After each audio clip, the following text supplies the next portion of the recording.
Okay, so hello everybody and welcome to our session today on tips on how to sell wholesale. We are fortunate to do this in partnership with the Cedar Valley Regional Food and Farm Network, as well as our presenters today from Field to Family, as well as North Iowa Fresh, two of our food hubs here in Iowa. So I will pass it off to our presenters here in a second. But again, thank you for joining us, and we will welcome questions at the end of our presentation. So some of the topics that we're going to hit today include what is a food hub and having our food hubs introduce themselves and how they are structured. We're going to walk through wholesale readiness for produce growers specifically, what it looks like to work with a food hub, some marketing components, and then a couple of upcoming trainings and events that we want you all to know about before walking into our discussion and Q&A. Next slide. So with that, I want the food hubs to introduce themselves. And first we have Giselle Brunswick from Field to Family. Awesome. My name, Andrea, should we go in alphabetical order? You can go first. Sure. I don't mind either way. So we are going to do a little bit more about the food hub coming up in a second, but for now, I'm Andrea Evelsizer, and I'm with the North Iowa Fresh food hub here in central Iowa between Clear Lake and Mason City. And I'm Giselle Bruskowitz. I'm with the Field to Family Food Hub, and I'll get into what we do at Field to Family, but wanted to introduce myself before I start talking about food hubs in general. So what is a food hub? We're here to talk about food hubs in the next hour. The USDA defines a food hub as essentially located facility that manages the processing, storage, aggregation, distribution, and marketing of source identified products. So really bringing that integrity into what we do and knowing where food comes from. I've heard it said, and when I first started working as a food hub manager 3 years ago, I was a little confused. When you know one food hub, you know one food hub. So I think people throw this term out, and if you look across the state of Iowa, or if you look across the nation, it means something different depending on who you're talking to and which food hub you're describing. So some are wholesale that focus on bigger institutional sales. Some are direct to consumer that are catering directly to families and individuals buying local food. And some are some hybrid model of those two. Yesterday was MLK Day 2 days ago, and I read this Reframing Food Hubs report that I recommend, talking about how Black cooperative farmers in the South helped come up with this idea. So it's nothing new. It's been going on for a really long time in the United States. And so cooperatives are one version of food hubs. There's also nonprofits and LLCs. And Andrea and I are going to describe a little bit more about how our models work. But before we do, there's this beautiful map here about different food hubs in Iowa and the territories that we cover. So that means where our farmers are located and also where our customer base is and our distribution radius. One thing that I think is really special and unique about the state of Iowa and our food hubs is that we work collaboratively together. So there's been times when there've been floods or droughts, and we work together to try to connect product from local producers wherever it's needed. And so it's a really good working team, and we try to figure out how to build up an infrastructure for the state together. So our food hub is Iowa City-based nonprofit. So we focus on wholesale institutions and under that nonprofit umbrella versus an LLC or a cooperative. And we really focus around food system education and thinking about sustainability. So economic, environmental, social issues and how they intersect. We really want to work on expanding access to local food. So the Food Hub is one of 4 programs at Field to Family. We also manage a farm stand program where we work on distributing local source identified stuff from local growers into neighborhoods where people are facing food insecurity. We have a certified local program, so trying to help consumers in the community connect with growers who might be doing CSAs, might be selling through a farmer's market, as well as a farm to school chapter that's been around for a decade, where we focus on trying to get local food into K through 12 and early childcare facilities. In addition to the procurement, the farm to school chapter, we're also looking at getting education in schools and promoting school gardens. So it was a cool thing over the last 10 years to see how farm to school grew in Iowa City and how a food hub could kind of grow out of that. Okay, I kind of jumped the gun there a bit, but North Iowa Fresh is located up in the north central Iowa area. And we have over 10 producers right now that are working together anywhere from the Charles City area over to Clarion, Belmont, Kanawha area. And they started North Iowa Fresh in 2014 with the intention of trying to bring producers and buyers together and bringing the local and fresh products to market and focusing on supporting sustainability of producers. So we do that by a variety of methods, like field to family. We do a variety of different things, but a lot of ours is just focused on the different market opportunities that we have to offer to our producers that work through us. The main thing is that we are selling our products direct to consumer through a multi-farm CSA box program. We call it the Bounty Box. So we offer a variety of options, subscription options to consumers on a kind of a direct to consumer platform. And we distribute those products throughout the North Iowa area. You can see the list there on the slide. But this year we also really got big into farm to school. We've been kind of stepping into farm to school for the last few years, but this year, as thanks to a grant, we were able to sell a lot of wholesale products to schools in the region and a lot of schools that have expressed interest in future purchasing. So I hope that the farm to school aspect will gain some traction and we'll have more opportunities for growers to sell to schools through the hub. And also we do a little bit with grocery stores and restaurants, mostly small specialty grocery store like Simply Nourished here in Clear Lake or the Mirror Cafe up in Fertile, but a variety of others as well. So. Yeah, so what we'll cover. This is a photo of cover crops. So if you plant those, I hope you enjoy the pun. We're going to go over crop planning and predictability, food safety and training, and some of the things that go into the safety side of growing for wholesale and for food hubs, pricing, units of sale, product and quality standards, packaging and labeling, invoicing and payments. And so we're really focusing on just what does it mean to be wholesale ready as a producer. And this presentation is going to focus really around produce farmers more so than meat or dairy. Some food hubs do sell those products, but we're really kind of focusing in on what does it mean to sell wholesale. I think some of the tips will be transferable, but definitely focusing a little bit more on what's growing out in the field.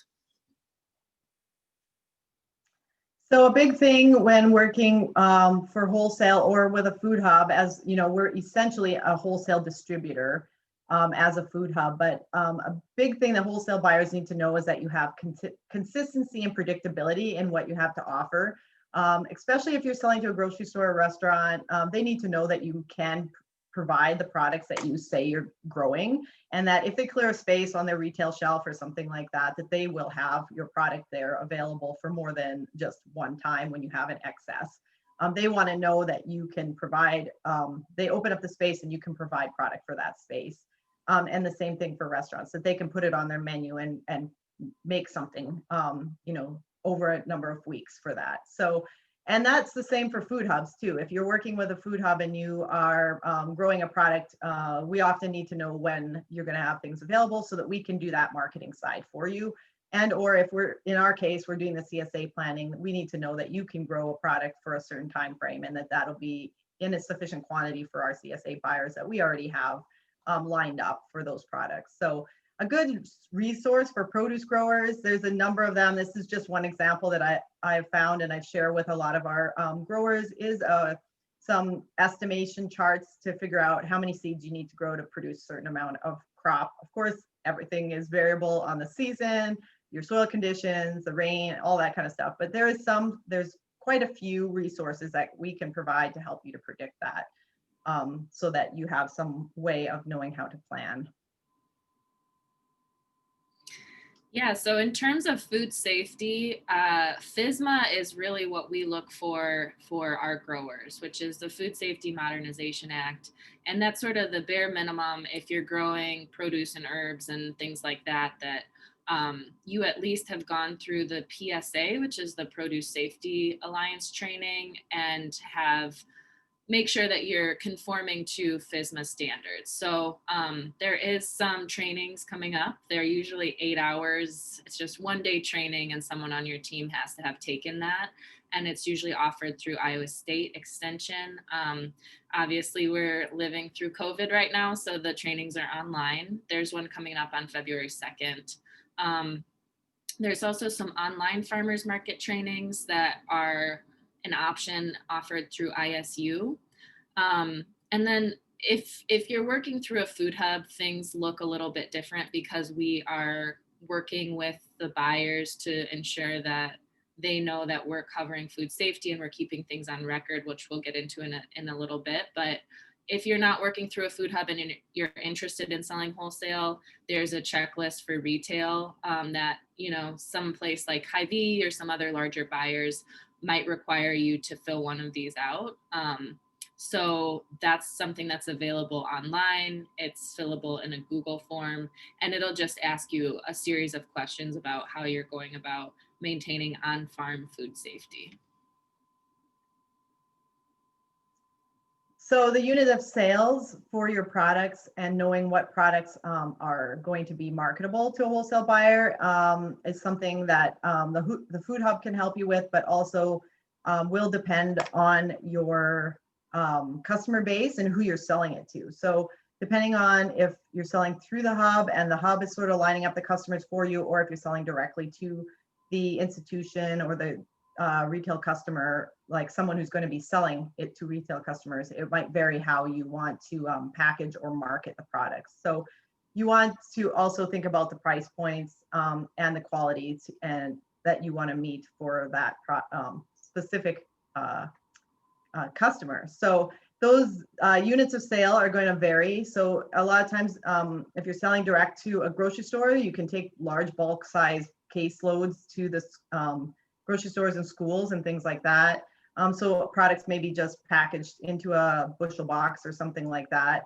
Some of the smaller retailers might request smaller case sizes so that they can buy what they really can use. And that is a nice perk for them to be able to work and customize some of that stuff with a local producer, rather than when they're working with large distributors, they usually have to buy in the case size that's offered, and sometimes ends up with products that they can't use or more than they need. And also then depending on if you're selling through to a CSA or into an online sales market or something like that on farm store or something like that. Some food hubs actually have some retail options like at the food hub location where customers can come in and purchase right there. So kind of depending on that, you might have to bag some things. So there's a variety, and you really need to customize that to what your intended customer is. And if you're, again, working with the hub, we help you to figure all that out, so it doesn't have to be too difficult. So just talking pricing for wholesale generally, we're going to talk a little bit more about pricing working with food hubs later on. But in general, wholesale pricing does generally require a lower price point than retail. So if you're selling something through a CSA or a farmer's market, wholesale usually means lower price point. And in part, that's because as a grower, you're able to sell at larger volumes, often in bulk quantity. Oftentimes these customers are repeat sales rather than just a one-off. Somebody walking by your farmer's market stand who might buy 2 bags of lettuce, you might have somebody who's buying 50 pounds of lettuce every single week. Farmers are able to scale up. So this is if there's a certain crop that you're really good at growing and you can build that efficiency into your growing practices, then it's sort of a win-win all around. There's also less packaging, so there's money that gets saved that way. You don't have to buy extra bags or extra clamshells, things like that. And there's a real time efficiency element baked into wholesale as well.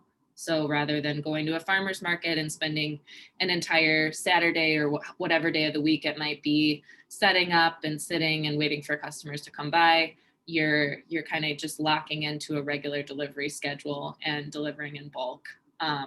So the marketing also is saved in wholesale generally, and certainly in working with a hub, because that's something that we strive to do. And then related to quality and for specifically to produce and the specifications and just helping to make it consistent again to the buyer. For the food hubs, we often give some sort of manual or quality expectations, and we also help to manage the quality so that the grower or the customer can get comfortable with knowing that the products coming through the hub are going to be good quality. If you're direct selling to a grocery store or restaurant, you really want to be careful and make sure that you're sending consistent quality of what they're looking for. And that is a little bit of a thing as well. Depending on your wholesale buyer, again, customizing it to who you're selling it to. You may have customers that prefer to get the #1 grade or the nicest, most beautiful products that you have. And those ones usually are your grocery stores that are going to put them out on the shelf and need a long shelf life and need it to, show well on their shelves. But you may have other customers as well, such as the schools or the restaurants or any other institution that is planning to cut the food up and serve it as a meal, and then they aren't as picky. So you can see from the pictures, sometimes they'll accept small blemishes or scars on a pepper or something like that if they know they're going to cut it off anyways. And if you're willing to offer it at a lower price point, that might be a very good partnership for you to be able to move some of those products and still make a profit off of them. So it really depends. You need to kind of know who your customer is and what they're looking for. And that's important to talk to them about that. If you're working independently with them, if you're working through the hub, we're doing all that for you. We're helping you to know your customer that way. And we can coach you kind of as to what the expectations are. A little bit more on that. I mentioned that the producers or the food hubs may have a manual. This is a little like a snippet out of our North Iowa Fresh Producer Manual, just sort of showing what our expectations are. This has also been helpful when schools are trying to do their ordering requests to us. We can kind of give them some language as to what our expectations are, and they can tweak it to see if it makes sense for their the way they want the produce to come in. So it is kind of nice to have something in writing that you can say, these are kind of what we like aspire to for our produce quality. And, does this line up with what you are expecting? There's also some really nice illustrated guides that can help you to know what's kind of acceptable in the wholesale kind of as a standard. So this is from the Good Acre. They put together, it's pretty much all pictures. There's a few words here and there in English and Spanish, but for a number of the main wholesale quantities, they've put together this really nice guide with pictures so you can see, this is what wholesale buyers are expecting and this is what they're not expecting, and so that you have some guidance on that. We can share those documents later after this presentation. We're going to put together a Google folder that'll have a lot of these documents and link it to our website, so we can provide a lot of this information to you. So wholesale packaging is a little bit different than what we see offered through a farmer's market, for example. And I think one of the questions that I've had working with growers who haven't sold wholesale before is just wanting to know, well, how do the buyers prefer to perceive the product, and is there industry standard around how to sell wholesale? And this slide, it looks like this slide did something a little funky, like with the alignment. So it's a little not quite accurate, but it's a little bit funky, but I think the photos of the boxes are what I think is the important part here. The next slide will kind of get into more of the details. We can clean this up before we post it on the website or anything like that. But the wax boxes look like that. There's different sizes. You're going to have your standard bushel box. You'll have your half bushel box. The bottom there is for fresh tomatoes. And then you also have a cabbage box. There's also something called a leafy greens box. And depending on what product you're going to be selling, you're going to want to package it in a different case. So if you go to the next slide. Yeah, and I would just note that sometimes food hubs will do a bulk purchase and order a whole bunch of them together. So if you're working through a hub and you need boxes, you can sometimes contact your manager and find out what they have available, or if a number of farmers need to order. We order ours through the produce auction, and often we will bring numerous stacks back and then distribute them throughout our producers. So that's just a kind of another perk, I guess, working through the hub. Absolutely. And the thing with the wholesale boxes is no one orders 10 boxes. It's usually you want to order by the pallet, and maybe that means you're able to order as an individual farmer, but oftentimes it means you're ordering collectively through a food hub with another group of growers, or at the Field of Family Food Hub, we often buy through another producer who sources it out of Kelowna, and we invite other producers to go pick up there. So definitely purchasing max boxes together makes the price work more for the grower. So and in terms of how things get packaged, this is what industry standard, from what I've learned so far, is. I think there's probably some level of variation. This isn't all completely set in stone, but in general, if you're packaging herbs or hot peppers, people don't necessarily like to buy 50 pounds of cayenne or jalapeno. So that's usually a smaller quantity. So that's a 5-pound case, which would translate into a half bushel box. Cherry tomatoes, again, come in those black flats. The 40-pound case is typically what we would call a bushel box. And those are things like cucumbers and zucchinis and peppers, potatoes, winter squash, things like that often fit into the 40-pound case. And then if you're selling eggs or yogurt, there's some different things that go on with the dairy, and meat, of course, is a whole nother ballpark.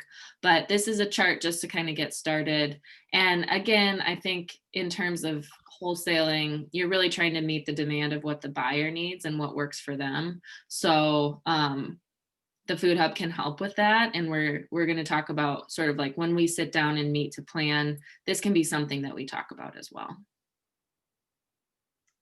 And in line with the food safety standards, as mentioned previously with the FSMA, a lot of that is about record keeping and traceability, and just being able to know that a product is where it went and where it came from, I guess, so that if something does go wrong with food safety and you do have some concern that a product might not be safe, that you will be able to find where it went and whose product it was. So one of the requirements is to use a label that includes the business name, the date, the product that was in the box, and the quantity, so that you can find it again. For our producers, for North Iowa Fresh, we provide them with this template so that they can, all the products that come into our hub have this sticker on it. If it's going directly out to a wholesale buyer through us, it has our contact information on there too, the North Iowa Fresh email or website. But if you're just going direct to a grocery store or restaurant just on your own, just make sure you use any sort of sticker that you might have that would adhere to the box, and so that you have that information on the box when it goes out to that customer. Another thing that is really important for selling wholesale is having proper invoicing. And so producers are required to have an invoice, and the parts highlighted here in red are the things that invoices really need to have. So whatever the producer's name is, the date, the billing address and contact info, and an invoice number that's unique. So if somebody's paying you, they can reference that invoice number for whatever it is that order was for. So best practice, or SOP, standard operating procedure, is to get a signed copy when you're getting it delivered. So you have one for yourself that you're keeping for your own records that's signed by the receiving person, and then also to have a copy that you leave with whomever you're selling to, so that they have it for their records too. So always print two, always get one signed is a good practice. And then the invoice template here is going to be in that shared folder that Andrea referenced earlier. So you're welcome to make a copy of it and use it if you don't have an invoice template.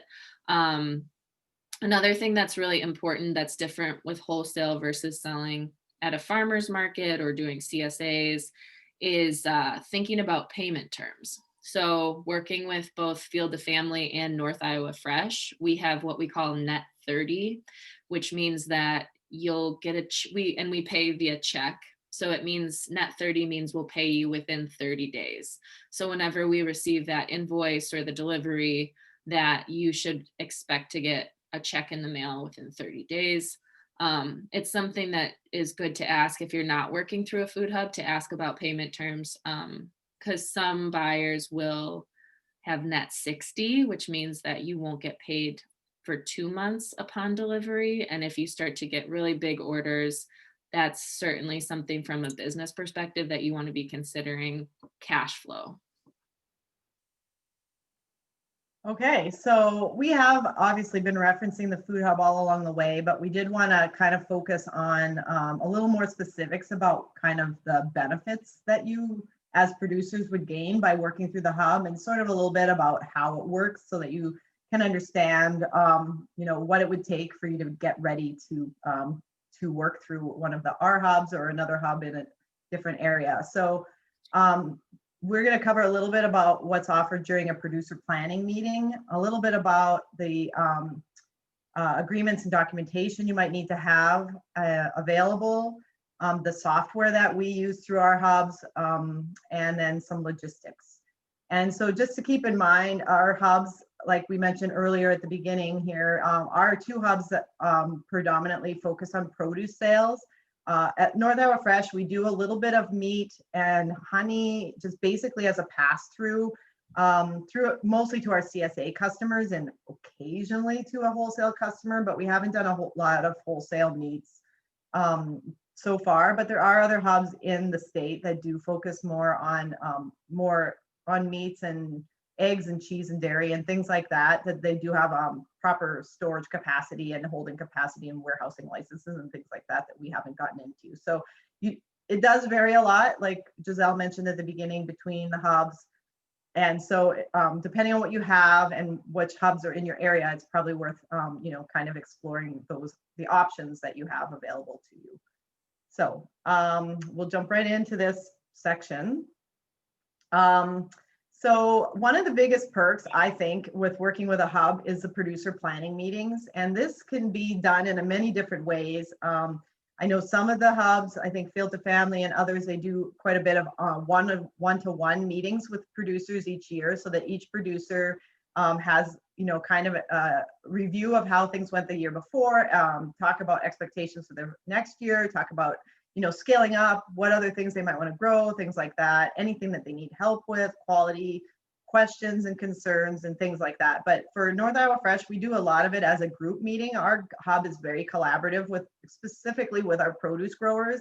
A lot of the produce growers get together in a room. They basically hash it out amongst themselves. It's really fun to be there when one producer is saying, oh, I want to grow some of this, but not all of it. Who else wants to grow it? And then they divide it up and talk about seed varieties and timing and everything like that. And then they go on their way and order their seeds. So it's pretty fun and collaborative. And it's a good way to kind of work with your other producers in your area, especially when you're working in a hub environment. It's sort of a bit of a group atmosphere, and everybody's working towards the same goals of selling more local products into the market. So the hub managers, myself and Giselle, and often other producers or other members of the, executive team or whatever your structure is, can do a lot to help you.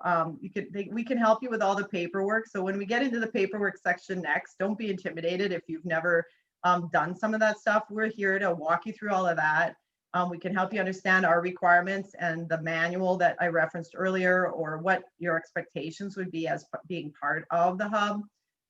We can help you understand the produce standards, or, in the case of other products like meat and eggs and things like that, what the expectations are for those as well. We can help you with crop planning, like I mentioned, how, what kind of products we might need, what products we think are in higher demand than what the hub is currently able to provide to customers, where the gaps are in production, what timing that might be, like should you be planting things more often? Is it just grow, one crop one time and then move on to something else. Like all of those logistical things, we can help. We have a pretty good understanding of what's going on with the customers that we're serving. And even we have a good sense for what's the potential for additional sales and where we could move if we had more producers that were interested. So like I mentioned, seed varieties and peer-to-peer coaching are other things that working with a hub, you can get that sort of information, what kinds of seeds are growing well, what kinds of green beans our customers really, saying they like and that have a good shelf life and things like that, and they grow well and produce well in this region. So there's a lot of perks about related to that. Onto the documentation and agreements. So this again is going to vary a lot between your different hubs. Most hubs have some sort of formal agreements that you need to agree to. Some of it will include giving information about yourself and your farm and your farming practices. And some hubs are going to be more specific about what those farming practices are and the expectations of their customers.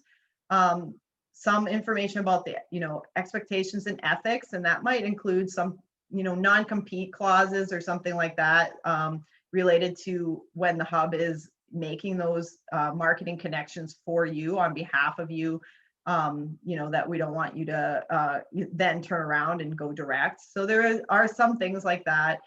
As we talked about earlier, the product standards, delivery and packaging expectations. With food safety, there is a lot of expectations with having clean products.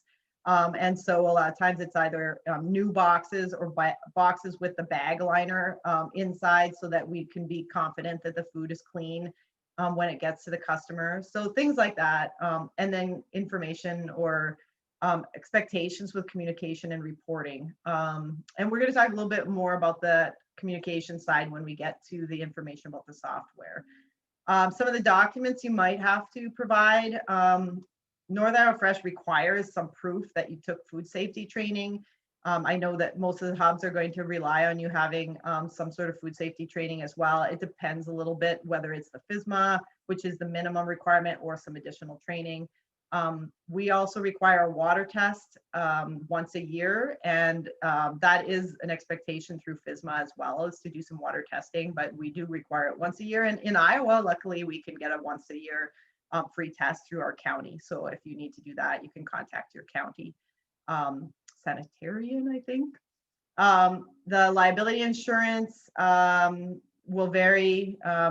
Most producers are carrying some sort of liability insurance, but we do ask to have copies of that so we know that you're covered.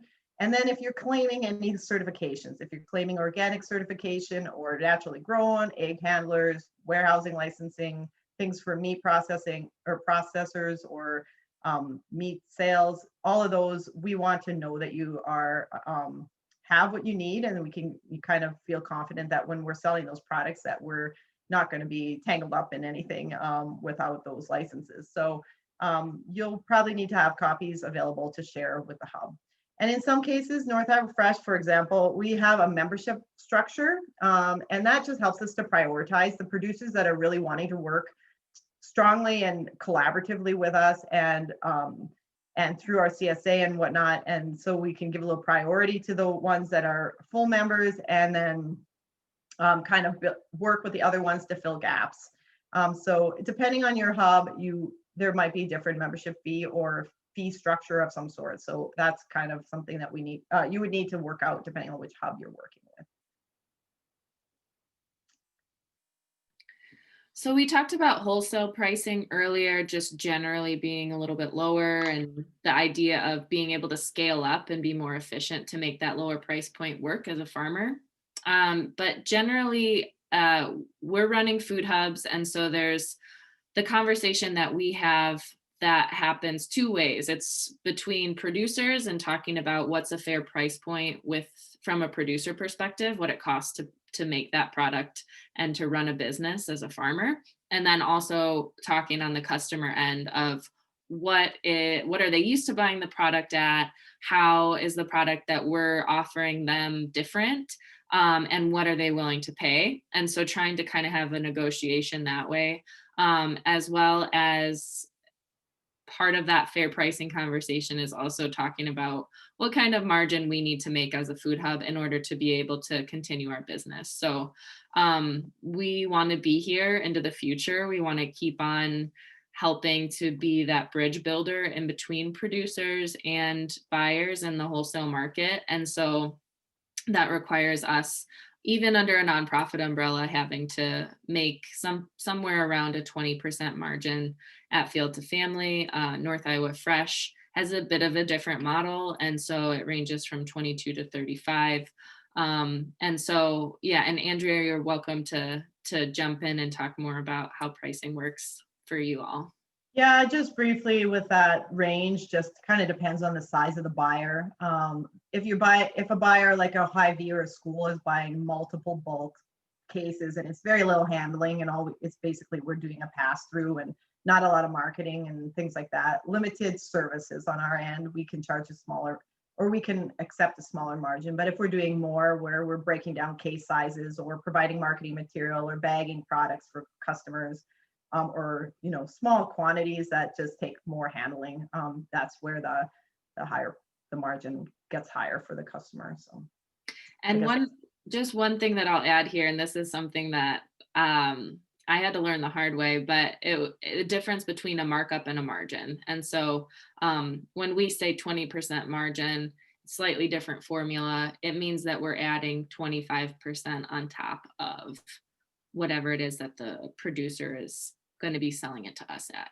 And then we have a 20% earned margin. So not to get too technical on the business end, but the two terms do mean something different. And in wholesale, we definitely are talking about margin versus markup a lot.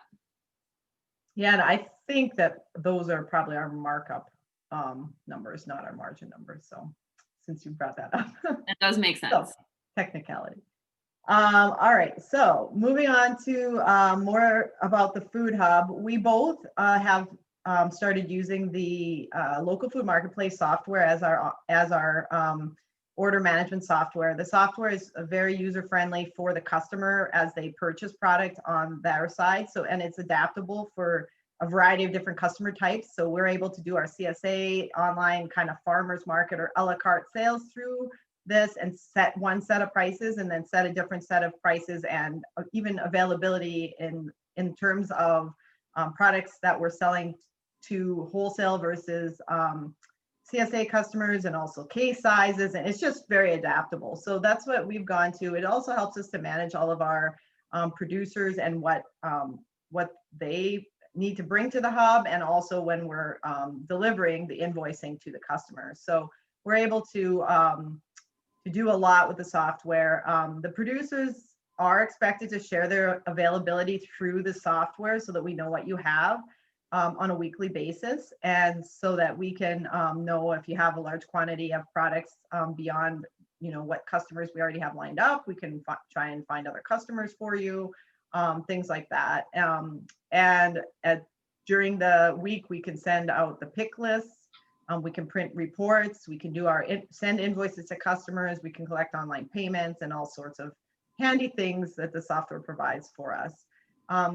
If you work through the hub, there's always trainings related to the software, so don't get concerned about that. We do provide trainings in the spring as we have new producers coming on. Even for our current producers, it's a good refresher course for them to remember how and what the schedule is for entering products and when the customers are going to be buying and things like that. So if you're interested in learning more about that, we can talk about that later. But a basic schedule through the Food Hub, and it's going to vary. The day of the week is going to vary depending on which hub you are working with and what their delivery date or days are. For us, we deliver on Wednesdays, so our producers get their pick tickets or what they need to bring to the hub on Mondays, and then they have to bring it to us on Tuesday, and we deliver on Wednesday. So depending on what your hub is doing, you would have a slightly different schedule, but basically you'll have to enter your information into the software. It's usually a matter of going through and clicking some boxes and putting some numbers in. If you're selling things like meat or cheese or things that you have on inventory that don't really change, you can have all of that information do an auto update each time the week turns over to the next sales period. So you really won't have to do anything but to verify that you haven't sold some of those items to a different market. So, you know, that's really nice. For produce, usually things change pretty much every week. So I encourage my produce growers to do it every week so that you know that, you know, you're not listing radishes when you're actually out of radishes because that crop got used up last week. Just so that you're really on top of that, because once it's up there and it's open to the customers, people are starting to buy. And so that's the next step, is that the cart opens to the customers and they're able to go in and see what's available. The inventory can always be changed. So if you do realize that you have less than you expected, you can go in. As long as it hasn't been sold already, it can be taken down. Or if you get halfway through the sales period and you get, you know, certain thing is selling like crazy, the tomatoes are sold out, and you decide, oh, I'll take some tomatoes from my farmer's market inventory or something and add it to this sales platform, you can always change that until like right till the end.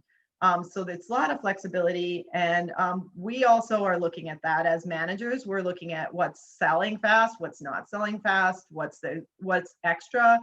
So that towards the end of the sales period, if it looks like we're going to be long on green beans or something, we might contact buyers that sometimes buyers that have already purchased or buyers that have, you know, been regular, had placed regular orders, but maybe hadn't purchased yet that week, and encourage them to make those purchases. So it's very important to have that inventory updated and keep it current and accurate as best as you can. Once the cart closes to the customer, then you're going to be, there's usually a little gap. At least for us, we have a little gap so we can like review things and make sure everything looks good and that there's not any last minute customers that you expect. In our case, we have a few standing customers that if, you know, Simply Nourished hasn't ordered yet, we would contact them and say, you know, order quick because we're going to, you know, send out the pick tickets. And then the pick tickets go out and you guys as producers will get a nice list of all the products that you would need to bring to the hub. And it would include the quantities, how to package those. So if it's in a case size, if it's packaged by the bag or the box or whatever, and it will give you information about when and where to deliver, which will become kind of a standard thing, but it's always on there for your reference. This is just a little example of one of the pick tickets that we that you might get, and it will, like I said, it'll show you all the products that have sold during that week, how much of each one, and what you're getting paid for those products. So sometimes it will include customer information too, but depending on your hub, like for us, if it's coming into our CSA, that some of that isn't included. And if we need it to be labeled for the customer, then that information will be on there. So just as a recap of some of the checklists for being ready to sell wholesale, for Field to Family, there is a requirement to be located within a 100-mile radius of our hub. For both and for most food hubs, there's some signed producer agreement that you'll have to look at and agree to some terms. Submitting required documentation. Again, that'll differ per hub, but as Andrea mentioned, they're asking for water tests and things like that. Other hubs ask for other things, but it's something you go over during that annual planning meeting. For North Iowa Fresh, a willingness to work with other producers on production planning. So with us, those annual meetings are just one-on-one. It's our food hub staff and that farmer. For others, it's a big cooperative meeting. So depending on how you work with others.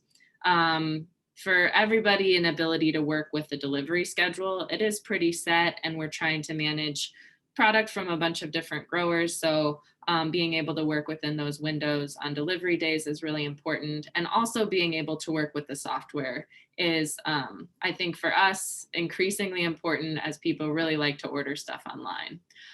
So being accountable and committed to regular communication. I'm texting a lot with farmers, emails, but kind of just agreeing on how communication works and being able to be available, especially when things are changing and decisions need to be made fast. Communication is really important.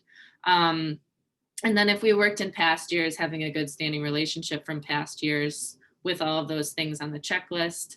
A track record of responsible production practices. A big piece of what we're doing and trying to support the local food community is really raising up growers who are doing things ethically and who are caring for the land and for the community in a way that we really want to celebrate. So making sure that folks are doing that in line with whatever the hubs are looking for, and then a consistent supply of high quality product.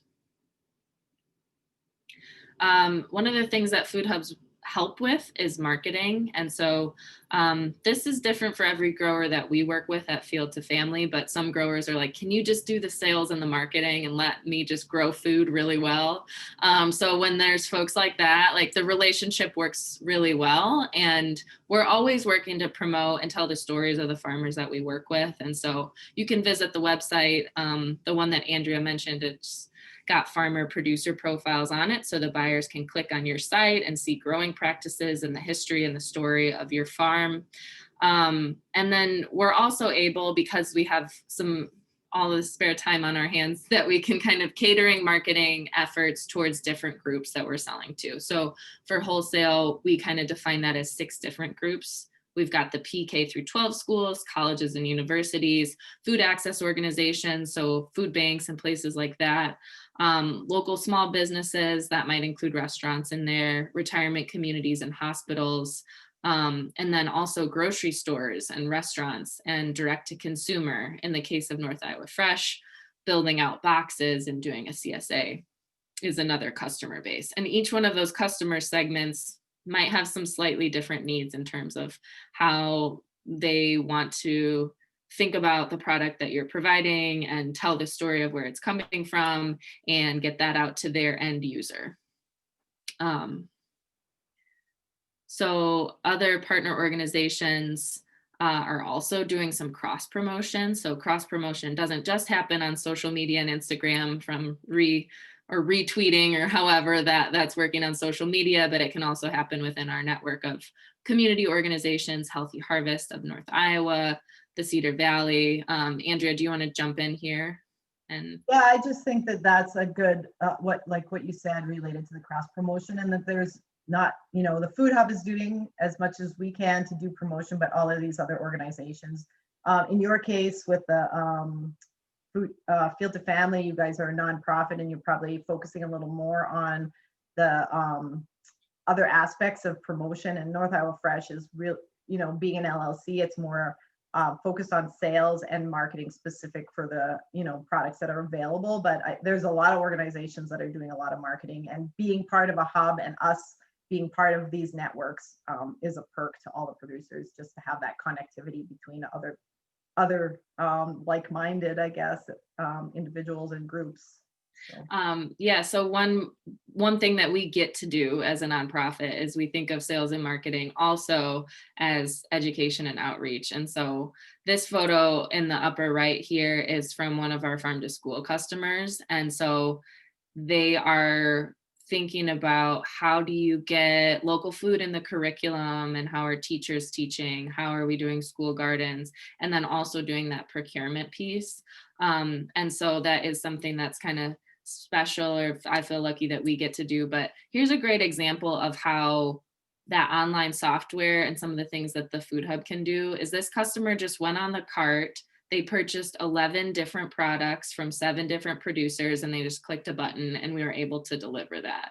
And so I think that they really care about where it's coming from, but they also really value that convenience and being able to get the diversity of product. So that was in November. What's cool is I looked at this photo today and I was like, we're still serving all of those in January. So being able to find products that are available even in some of the slower seasons for Iowa local food too. And some benefits to customers is we're meeting with farmers every year one-on-one, but we're also doing those sales meetings with our customers and maintaining relationships with them throughout the year. The integrated ordering and invoicing is huge. The fact that when they place their order, they can get that confirmation and the email of an invoice sent directly to them right away, that takes a lot of the guesswork out of it and really helps just kind of streamline what ordering local food feels like for the customer. Integrity around local, the fact that there's trust between the buyer and the food hubs and the farmers of knowing where the food comes from. Quality assurance, you know, if something's not up to spec, I'm going to offer a refund. And that's something that is really important. And we know that our customers know that we'll do that. Food safety, maintaining the cold chain. We have refrigerated vehicles. So from the time we get it to the time it's delivered, it's at temp. We have all the licensure. So the bigger buyers can just rest assured that it's what it needs to be in terms of food safety. And then we can offer support for seasonal menu planning and doing some of that educational piece of when are tomatoes available in Iowa? Like, how long can I expect the apples to last? That kind of thing. And then marketing support. So signage from where the farmer, like the product and the farm, that they can put out on the buffet line or on some of those, some people have a TV screen in their cafeteria, things like that. Social media cross promotion, and then special events. Sometimes we'll invite farmers, or we'll go in and table when it's not during a global pandemic, and we'll get to set up and help to tell the story about where the food came from, and maybe do some samples as well. But yeah, the customers value local food, and they know that it's a better product. So the fact that we can offer all of these things just kind of checks off all the boxes as to why they're able to continue to source it. There's a few upcoming trainings and events. I'll talk about the second one, and then I'll pass it over to Marie. The second one is the ISU FSMA training, the Produce Safety Alliance training on February 2nd. So if you visit that site, you can sign up for that. Yes, and the first one listed on there is kind of a follow-up to this event, is a buyer-producer networking event specifically to allow basically like a speed dating situation, right? Where we can hook up the buyers to different producers in the area, and you guys get to tell your story directly to those businesses as far as what you have to offer, and build that personal relationship to then hopefully go offline and continue on to a future relationship there. So that is held in partnership with the Cedar Valley Regional Food and Farm Network. It'll be next Wednesday in the morning though, at that 8:30 to 10:30 time slot. And we do ask for Zoom registration, ideally by the end of this week, just so we can know who all is attending, and so we can organize those connection points in those breakout rooms. So definitely consider joining us for that. We would appreciate it very much. And with that, we open to questions. And I do want to, Andrea, can you hit the next slide? Just because I recognize that we're at 5 of, I wanted to put our contact information up for folks to be able to grab, because any of us are always available for questions, and encourage you to get involved with any of our organizations or businesses as well. So if you want to type your questions in the chat, we would love to field them from there if you have any. Or feel free to turn on your camera and talk to us if you want, since there's not that many people on the call right now. So yes, yes. Don't be shy. We won't bite. So very friendly faces. I guess I will say a huge thank you to Giselle and Andrea for doing this presentation today, and being such great resources here in Iowa. Right? Thanks for having us. yeah. I have a quick question. Go ahead. Yeah. Okay. Curious about the production planning and the collaborative meeting that you guys have. I was wondering, like, when do those meetings happen for producers? And how often do you guys meet? Like, are you able to hash out those things in one meeting, or does it, take a few meetings to get those planning things done? Yeah, I think it varies a lot depending on, what kind of customers a food hub has, and where they're looking for more producers. But for us, we have kind of gotten a bit of a streamlined process going for our CSA planning, and our producers meet once in late November, early December, and they pretty much can hash it out in one day now. If we were at a point where we're taking on new producers and needing to do more of the one-on-one coaching and helping to get through some of the basics and stuff, I think in the past we've had 2 or 3 meetings to get through everything, and then followed up with the training on the software in the spring. So Gotcha. Mhm. Thank you. And no, and that's a really great question. And for us, it's sitting down one-on-one. Well, we offer trainings in November, December, just for people who are interested in working with a hub for the first time. Something similar to this. And then we'll go into meeting one-on-one in December or January with a sort of a goal, depending on what the crop is, of when we'll try to communicate back out of like, okay, I think these are the quantities that we're talking about. And then if a software training is needed, probably doing that early spring. But usually it's 2 meetings, January through March. Gotcha. Thank you. Yeah, absolutely. Great question. Prime time right now, right? Yeah. Prime time to Agreed. get connected. Everyone's planning for the 2021 season. If there are no other questions, I have one more. Go ahead, Daquan. Okay. So for producers, do you guys usually pick up products, or do they deliver those products to you to get those distributed out to your different customers?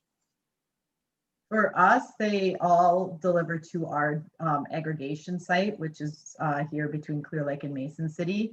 I know some hubs do have some pickup points, or they'll do kind of like they'll do a delivery, and on the way back, they'll pick up some products, and if they're able to warehouse and hold things in inventory. But since our system is basically in and out, where everything comes in on Tuesday, everything's out on Wednesday, it all has to be delivered.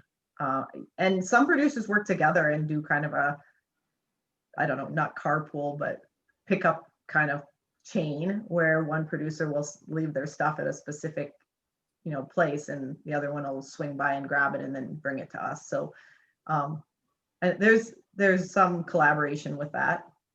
Gotcha. Yeah. For us, we require people to deliver to the hub. But there are a few exceptions, and those exceptions we pick up from a group of Amish growers in Kelowna. Transportation is especially tricky with that group of growers. And so we've worked it out where as long as it makes sense for us as a hub to be able to go pick that up, then we do. And then there's a couple, a lot of this business is being scrappy. And so there definitely are occasions where we'll have to go pick up, and especially when I make a mistake, I am more likely to go and drive the extra mile, to try to get the product to the hub. But in general, the expectation is that producers are able to drive it to the hub. Now, other food hubs have different models where their model is to do on-farm pickup. Farm table delivery on the west part of the state does things that way, and they've designed a route where that makes sense. So it's definitely not one size fit all, depending on where you're calling in from in Iowa, but yeah, we pretty much have them delivered straight to us. Gotcha. Yeah. Thank you. And I'll just jump in. This is Jody. I'm from Cedar Valley Regional Food and Farm Network, and thank you guys so much for talking today. Daquan is actually from the Waterloo area, and I think he's the only one from our region. But if you guys noticed that food hub map in the beginning, there's a big old gap around the Waterloo area. And so I'm hoping that some of my producers will be listening to this presentation later on. So I also wanted to throw this in that we definitely, are open to, working with food hubs to see if there's ways to get more food hub service in our area. And that can look a lot of different ways. Nothing set in stone, but just definitely keep throwing that out there, because for all the benefits that you guys mentioned today, I think it is very beneficial for both producers and our buyers to, have this option available in our area eventually, in whatever way that would look like.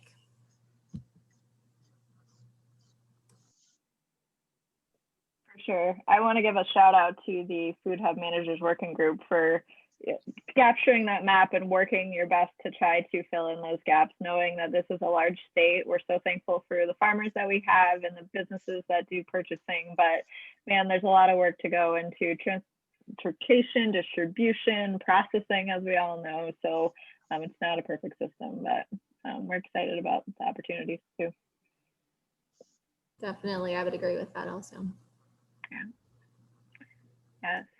Yeah, and it enables me and Giselle to know each other and be able to put together presentations like this, because a lot I think in a lot of states, it's more of a competitive model. Everybody's working, for their own hub, and we all are. I mean, except, at this point, we have some overlap, and in most cases, it's a collaborative, like, can you get more tomatoes for my buyer that needs more? And I might be going past this, place that we can do a switch off or trade products and stuff like that. So I think that's pretty unique to Iowa too, that much collaboration. And that's why I think I wanted to mention earlier the partnerships between the nonprofits too, because even the for-profits, though we essentially work essentially like a nonprofit, we are like structurally a for-profit, but we can work with a partner nonprofit in that case and sometimes benefit from grant opportunities that we wouldn't have in our current structure.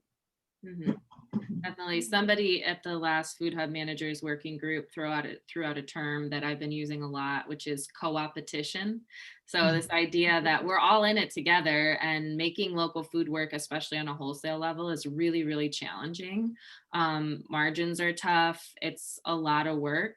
And it takes a whole community to make it happen. And also having a little bit of competition, like a healthy competition, can be motivating. When I can look at Andrea and be like, this is your first year doing farm to school? Like, how did you sell so much to the schools? And that's motivating for me. And so yesterday I hosted a meeting with all the farm to school service directors, and I totally borrowed the idea that Andrea's been using in the north central part of the state. But like at the end of the day, we all want each other to do well, and we all want local foods to grow. So yeah, it's cool to be part of the community for sure. Yeah. Agreed. Yay, collaboration, right? In food system work. For sure. Wow.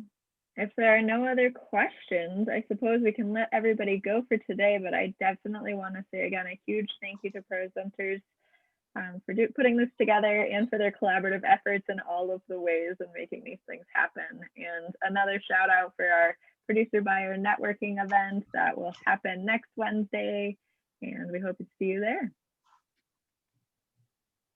Thank you guys again. That was great. Thank you. Take care.